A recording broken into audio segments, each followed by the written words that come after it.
Thank you, Mike, and I didn't know I was being quietly stalked all day yesterday. It's nice to know, though, that it was being done in such a kind way. Well, good morning, everybody. It is really a great honor for me to be here. I mean, I feel very humbled to be part of this gathering of international representatives, IHC and Workability. I'd like to congratulate the organizers for this and, of course, for making it possible for me to be with you this morning. So yes, I'm a Kiwi and I've been away for a long time, and as I remember as a child, Auckland seemed a lot drier back then. It seems to rain, as someone said yesterday, all the time here now, which is a little bit depressing. So what I want to do is to just talk a little bit about this issue from a corporate perspective, and I have to start off by saying that the Coca-Cola company is only one company. So I can't speak on behalf of all business, but I can tell you a little bit about what we're trying to do through the work that we have on the inclusion approach to employment. Now, gosh, that light is bright. It's all like, I feel like Elvis Presley on a stage up here. The role that I have within the company is I'm responsible for our human rights policy, for all of our international labor relations, all of our employee relations, and all of our social accountability, and all of our auditing. So it's quite a big role, and of course that cuts across all of the sorts of issues that I'm going to talk about as we approach our policy on inclusion. But a little bit about the Coca-Cola company. We're in 209 countries. So the only places we really aren't in yet are North Korea and Cuba. Cuba, maybe sooner than North Korea. So we are very much a global business, but we don't own everything. The Coca-Cola company is a franchise business. So we have around the world a number of partners, such as Coca-Cola Amatil, which is the bottler here in Australia and New Zealand, that we work with but we can't control. So my role is very much to try and influence these other bottlers as we take our policies forward to replicate and put in place systems and processes akin to ours so that when the Coca-Cola brand is in play, everybody sees that brand globally as being a company which has good social practices and good approaches to issues such as diversity, inclusion, disability, etc. So it can be a little bit of a struggle from time to time because, of course, in a company as large as that, with a spread as wide as that, you're dealing with countries which are at different levels of development, different levels of government intervention, different levels of education, different levels of understanding. But in terms of disability, I'd have to say that around the world, in many of the countries that I visit, disability is a key issue for our company to be dealing with because, unfortunately, in many countries, the disabilities that they deal with are victims of war. We're in Afghanistan, we're in Syria, we're in Iraq, in Cambodia, etc. So you're dealing there with a lot of very difficult situations where people have become disabled through the process of war.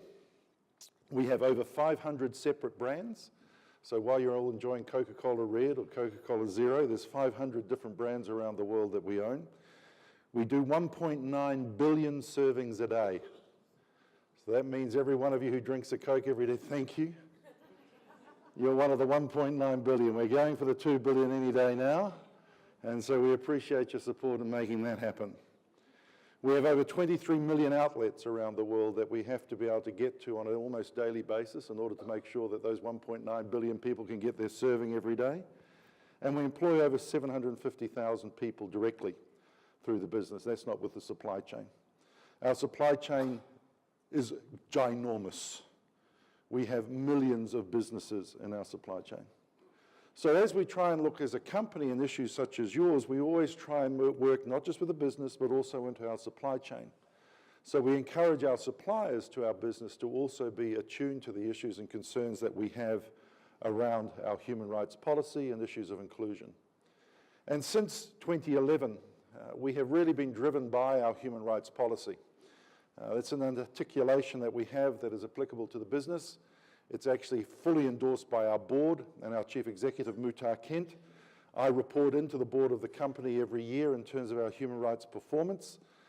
And increasingly, as companies are dealing with human rights, they are increasingly being required to make statutory declarations around adherence.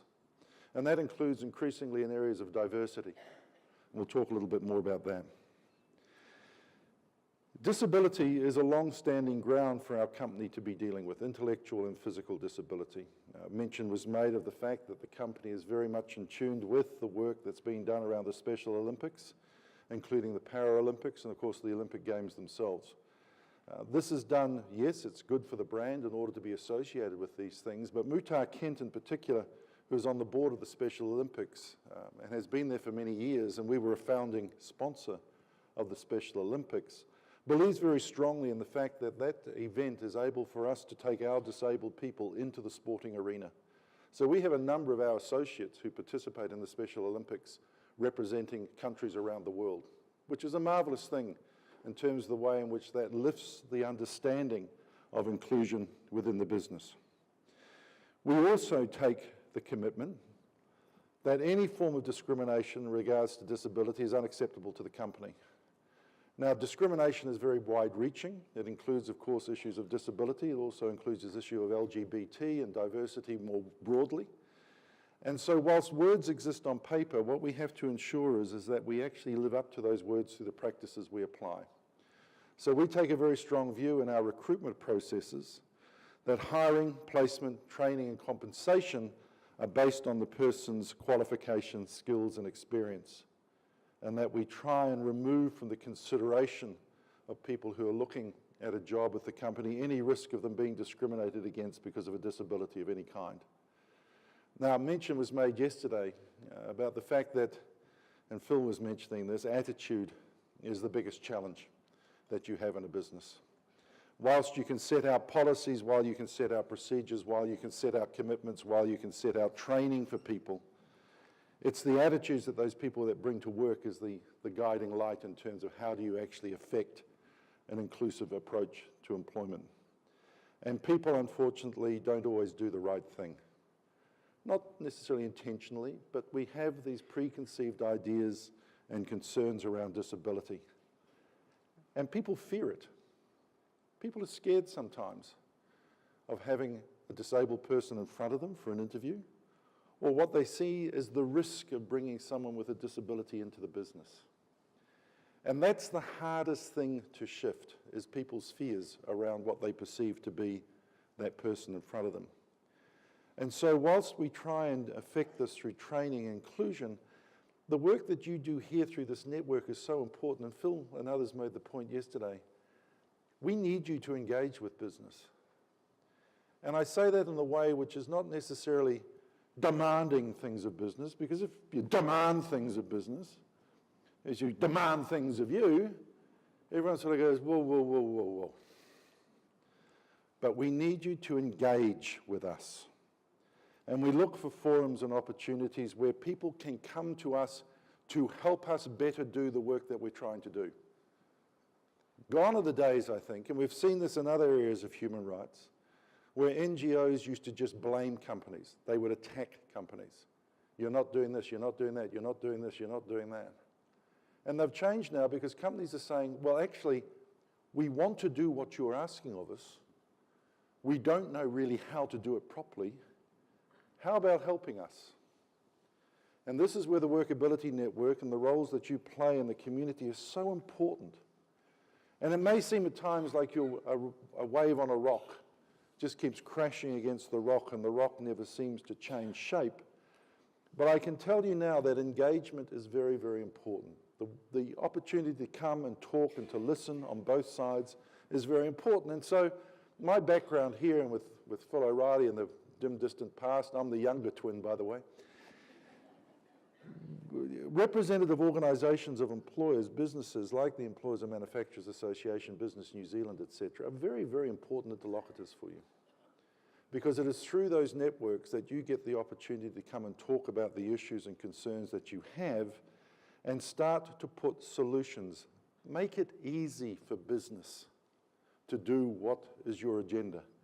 And I tell you now, companies at the end of the day are not going to be hostile to you in such a conversation. Because if you look out there now, there's increasing data sets being established that show that having a positive approach to diversity makes good business sense. Now, traditionally that has been around gender, but increasingly it's bringing into scope the other forms of diversity that exist in our society, because as Phil said, and as was said also by other speakers yesterday, the war of talent is getting very severe. Increasingly, we find ourselves in our operations around the world finding it difficult to get people with the talents we need to do the work that needs to be done. And as you look at the way in which work is developing, we had a good outline of that again yesterday, the ability of people with disability to participate in work with their talents has never been higher than it is today. And again, what we need to do is to make sure that you are putting the mirror up in front of companies to see you, to see your constituents as being part of that talent pool. Making sure, of course, that they have the talents that business needs. And again, we have to come back and look at our old education system. I have a son who has a learning disability, so I've understood a little bit firsthand some of the challenges about getting him the educational support that he needs, because I feared that he was getting the educational support they thought he should get because they didn't think he could do any more. And that's something we have to overcome as part of determining whether or not people in the disabled community have that talent.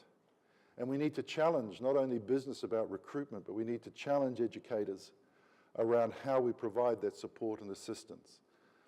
I am understanding of the need for special classes for children with special needs, but don't make them a ghetto in the school. I mean, my son at one point was very much excluded within his own school from his peers. The great fortune that he had at the time was that two of my other siblings were currently at school at the same time, one older and one younger, who were able to bring him into their circle of friends within the school. But without that, I was very fearful that he was going to become extremely isolated in his own community at school. So those sort of inhibitors to talent acquisition, where kids are told that they probably aren't going to be able to mainstream, that they're not going to be able to have the talents that others have because they're not disabled, is, I think, a crying shame in terms of the talent pool that we need in the future. So we've got to fix that first. There was a very terrible thing, I don't know if you saw it in America, that went viral. I saw it the other day about a father writing a letter to the school that his son was at. He had autism, and he wanted to have a sleepover. And his father said, of course you can have a sleepover. But then he said, Dad, I don't know anybody. I have no friends. So when you see that sort of thing in a school environment, you've got to say there's something very, very wrong, and it's important that we bring that to government's attention. So excuse me for my little bit of a rant, but I feel quite strongly about some of this stuff. So coming back to the percentages that see diversity as a value, I mean 83%, that's a high percentage of companies look for diversity now. Increasingly companies are being judged by third parties on their diversity. They have metrics now. Does your network globally have a disability metrics? Are you ranking companies on their disability record? Are you showing up good performance? Are you calling out bad performance? That's very helpful stuff to have. I can tell you the Coca-Cola company, and Mutar in particular, does not like being number two. We spend a lot of time making sure that the Coca-Cola company is number one in terms of being the preferred employer, being number one in terms of our human rights approaches, et cetera, because it becomes a competitive game in business. If you are seen as being number one in diversity across a range of metrics, be it including disability as well as gender, that makes you a good employer in the minds of many people today, particularly millennials, who are looking to a business in a different way than perhaps we looked at a business when we started our employment. Disability-confident businesses are seen as ones that look for the best people. This is the other issue that we need to think about, is how we position disability. And to be quite honest with you, and this is a personal piece of view that I have, I hate the word disability. Anything with a dis in front of it, disadvantaged, discoloured, whatever, carries a very negative connotation. I like the one they use in India now, which is specially abled. I like that. I think it's far more respectful of people. I hate if anyone calls my son intellectually disabled. He's not. He's got different strengths. I mean, the guy's got a heart as big as a house. He's got different strengths he brings to his life. So let's try and find a different word, can we? I mean, I don't quite know how we do that, but please. You'll also find that those who look to disabled people as being a worthy source of talent is that you have stronger stakeholder relationships. Now again, social license to operate is very important for a business today. If the community in which you operate doesn't like you as a business, you're not going to be around for very long. And for a long time, companies ignored the social license. We have the legal license to operate. We have all of the documentation from government. Therefore, we will operate and we will succeed. If society doesn't like you, you're not going to. So the social license is an area that your network should focus on. To talk to companies about the fact that you are part of the community of New Zealand, in this instance, of Auckland, in this city. And as a citizen of this city, we expect certain things of you with regards to the way you approach inclusion. And start talking to people around the fact that people should be represented in the business. And for us, that's a very important thing. As a consumer-facing brand as we are, we need to appeal to everybody, regardless of race, creed, national or ethnic origin, ability, disability, whatever. And so for us, that social license means we need to have within our business representatives of the communities in which we exist.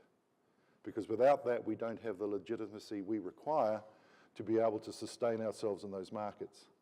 So again, for a business, a lot of this is apple pie motherhood, as we say in the United States. You don't really need to think about this, but you need to be told to think about it, because we forget to think.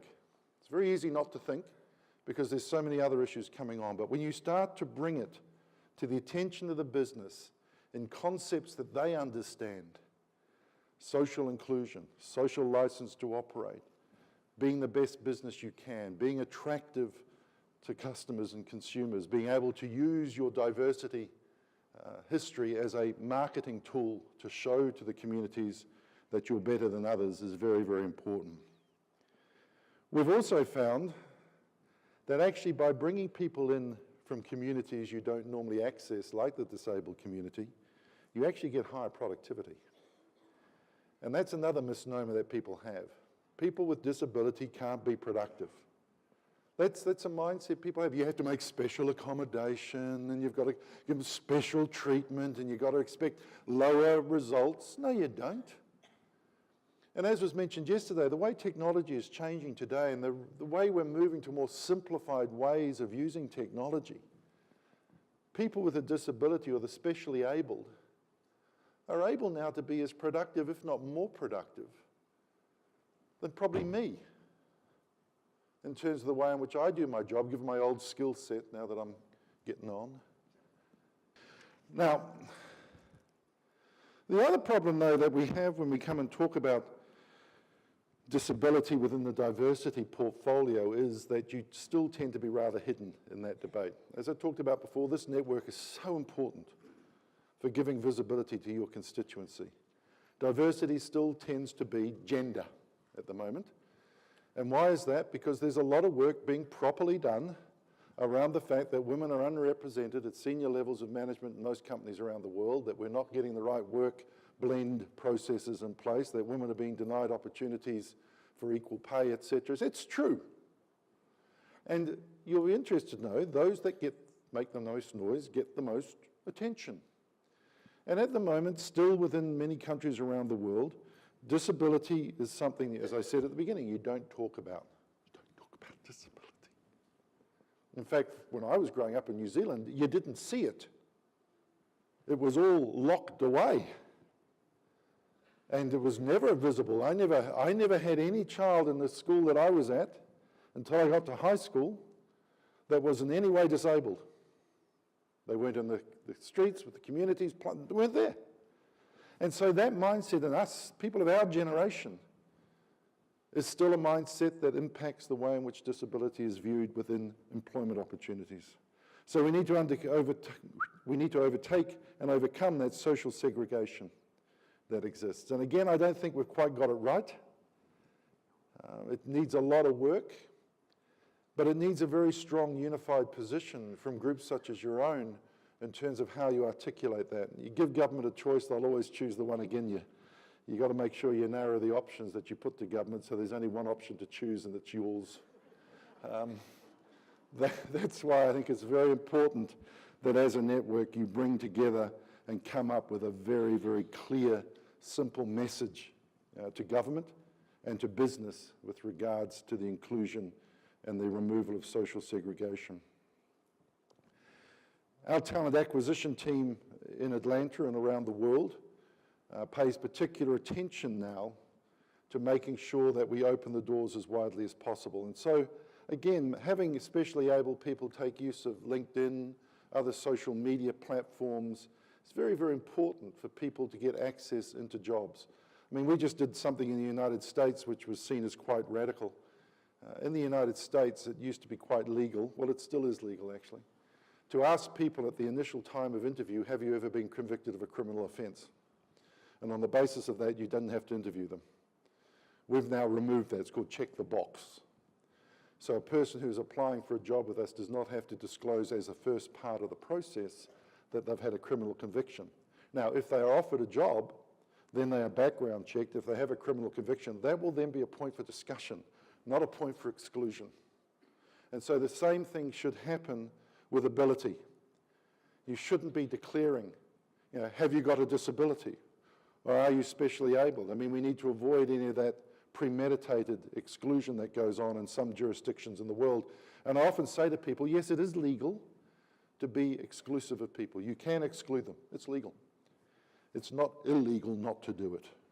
So you can actually ignore the law without creating an illegality and therefore make sure that people have that access point. And so again, working with our recruitment people, working with recruitment agencies, are very important interlocutors for you to make sure that the questionnaires and approaches and the way in which interviews are undertaken are done in a way which is inclusive of people, moves away from the segregation of people. Now, the other challenge we have now, of course, is business and human rights. Who has heard of the UN Guiding Principles on Business and Human Rights?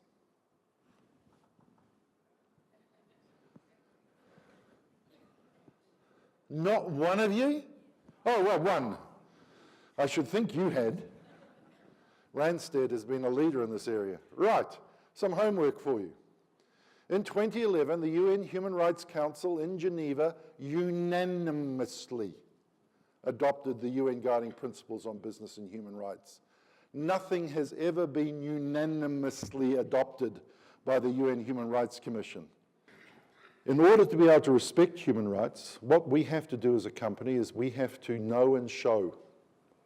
So we actually have to go and do due diligence around our human rights risks. And that includes looking at the diversity of our workforce and the inclusion processes we have, because it's human rights issues. And once you've done that diversity check and you've done your due diligence, you have to report out what you found and what you're going to do about correcting it. So again, a wonderful tool to lift the attention of your community to business. So please make sure you make use of it. It's all there on the UN Human Rights Council website. It's available in a range of languages, and there's a lot of work and support that's now being done by the High Commissioner for Human Rights here in New Zealand, which is important. The state duty to protect, though, and mention was made of this yesterday with the UN Convention on the Rights of the Persons with Disabilities, really requires some strong advocacy from you. Not just to government. People don't know about this convention. You have no idea that exists. Just like no one in this room knew about the UN Guiding Principles. And so, again, one of your functions with advocacy is to break that down into simple messaging. You can't sit there and say, well, Article 4.1a, people aren't interested in that. Break it down as to what it means. Because the convention is actually very, very helpful. It's very clear language. For a UN document, it's actually remarkably clear. And that's helpful because it's very easy to get messages out when what they include within it is clear. And of course, it also sets out what the government state duty is. And so the stronger state duty engagement is, the easier it is for business to respect. But I can bet you, Phil's not in the room, he's gone, but I can bet you now that the number of companies in New Zealand who know anything about that convention probably 0. But if they knew about it, and it was articulated to them in a way which enabled them to actually make use of it, again, motherhood and apple pie, I think you'd find it as a very, very interesting tool for engagement with business. Now, of course, as I said to you, not every country in the world is as good as others with regards to some of these rights. They're not always going to be as protective as they should, not always going to be as inclusive as they should. But again, from the countries that are here in this room, and there are some challenging environments for many of you from the countries that are here, that's where global business can be helpful. Because I can tell you now, my Chief Operating Officer, James Quincy, takes a very simple view. We have one human rights policy. That's it. We don't have a different human rights policy for Pakistan or Iran. Now, the realization of those rights can be very, very tricky. But it doesn't mean we differentiate on the basis that some countries are harder to work in than others. And that's important for you, because if you are in a jurisdiction where you are having challenges around the business community, go and have a talk to some of the multinationals to see how they might be able to help by lending their voice to your call for inclusion in the employment market in those countries. Because again, we'll respond to that, because we want to make sure that we are being universal in the approach of the rights that we say we guarantee to our employees through our system. So again, very important point of engagement. Get some companies' human rights policies, have a look at it and read, see what they say, then go and just ask simple questions. Hey, you know, what's your diversity look like? Can we help you with regards to some of the issues around disability and bringing more people of different ability into your business? Again, very, very helpful for companies. Because again, as I said to you before, we don't know where to start in many instances. If we're not getting access to the community because we're not involved in the community, it can be very difficult to know where to start to try and find people. Now in the US, we have the Americans with Disability Act, which sets out again the basis upon which people should be recruited, which is skills, ability, and aptitude. And that's quite a strong federal law. There's quite strong reporting requirements in that legislation. But as I said to you before, the legislation is only part of it. I can be called disabled. I'm, eyesight impaired. We were talking yesterday that if you've got asthma, you can count into the numbers who are subject to a disability.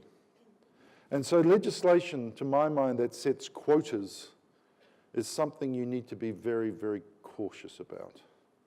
The unintended consequences of what you seek. We saw it in the past when we had legislation here in New Zealand on training that required certain amounts of money to be put aside for training purposes, which meant every year the marketing team would go to Fiji for a month and spend the money, and therefore met the requirement of doing the 2% training levy. Same can be done with disability. So please be very careful about quotas. They can be useful, but see it as a transitionary tool, not one forever, because there's a mad rush around. Who's got a disability? Put your hand up if you've got a disability. Oh, you wear glasses, that's one, count one. Who else? Who needs a stick? Who's got asthma? Who's got type 2 diabetes? Who? And you suddenly have people saying that we comply with the quota without actually having anyone with a true disability included, and those that really need access to the labour market are yet again excluded. So think those things through very, very carefully. Oh, there's a lot of things for you people to do.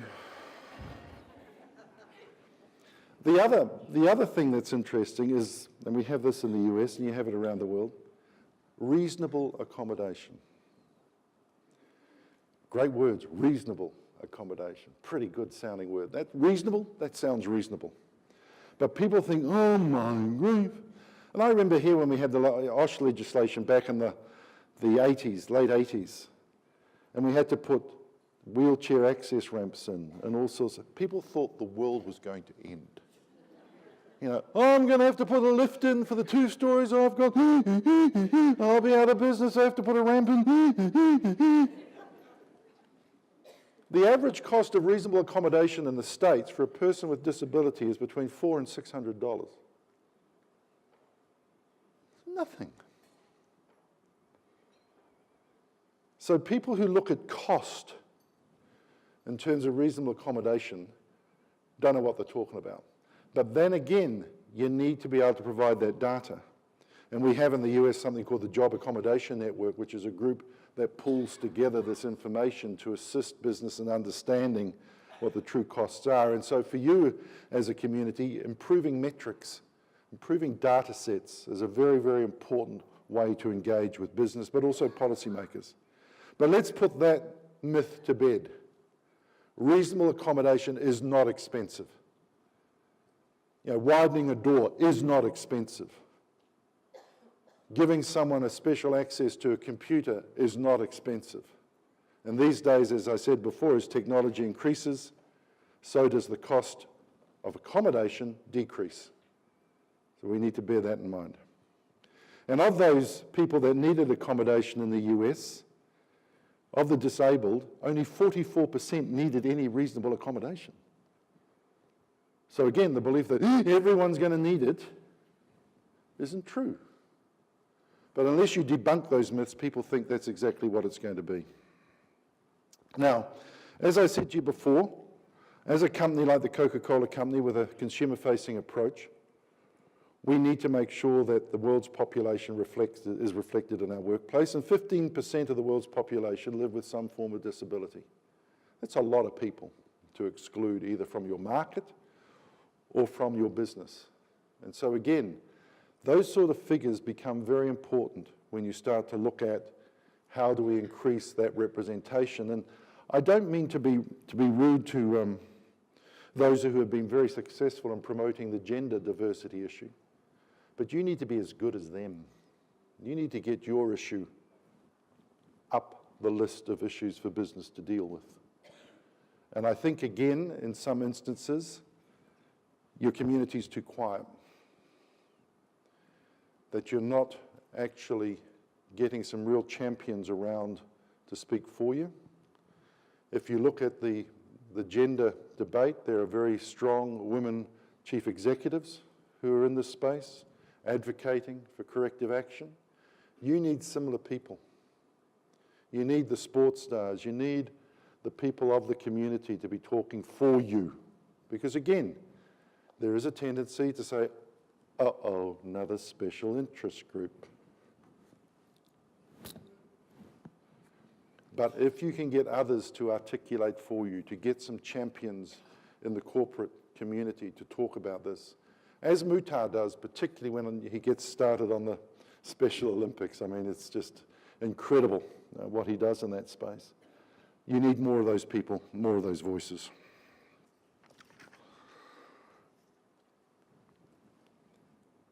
We also work very hard as a business in terms of how we advertise for jobs, and this again is important. And this is again an area where we're having to constantly revisit.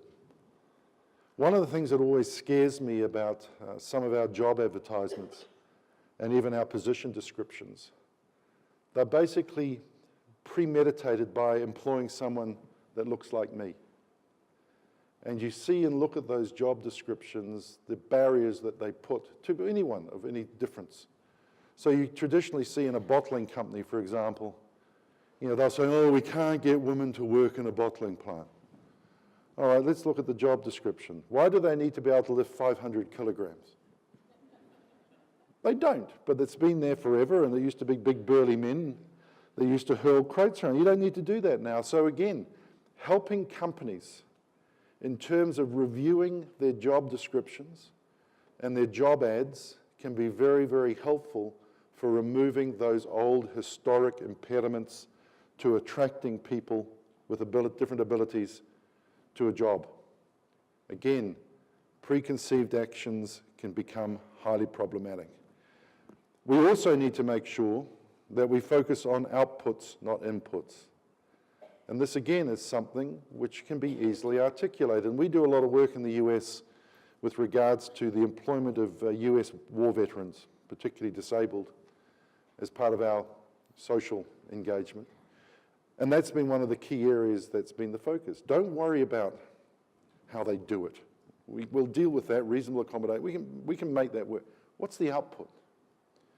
And so again, here in New Zealand, many years ago when I was with the Employers Association, and we talked about this, it was always about output.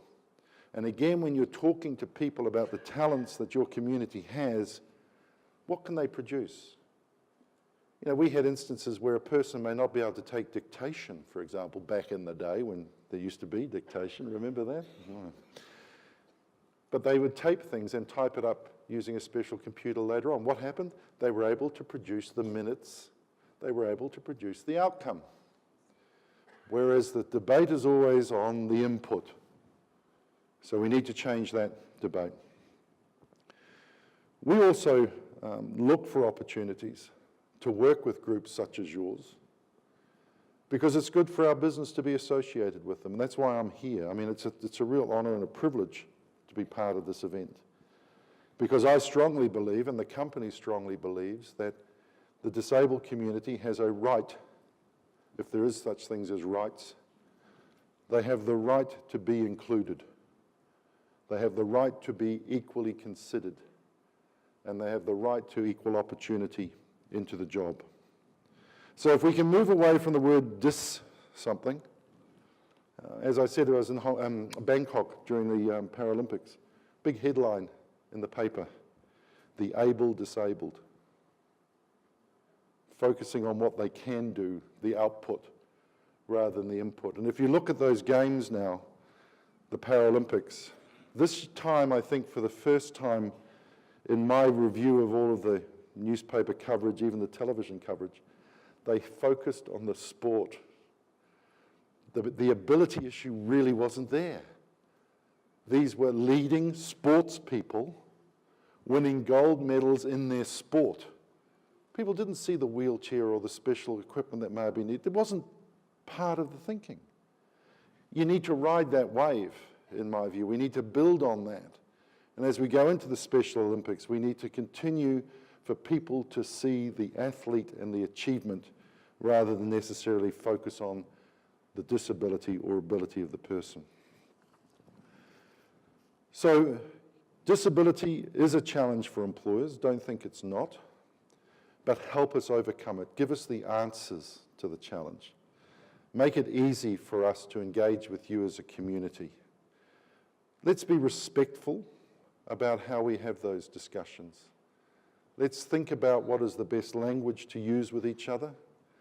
Let's aim for social inclusion and cohesion. Those are positive words. I mean, Phil says he's a glass half full, and he's quite right. We need to stand for something, and social inclusion is very important. My message to my organisation around our human rights policy is very simple. I can't protect the company in terms of human rights.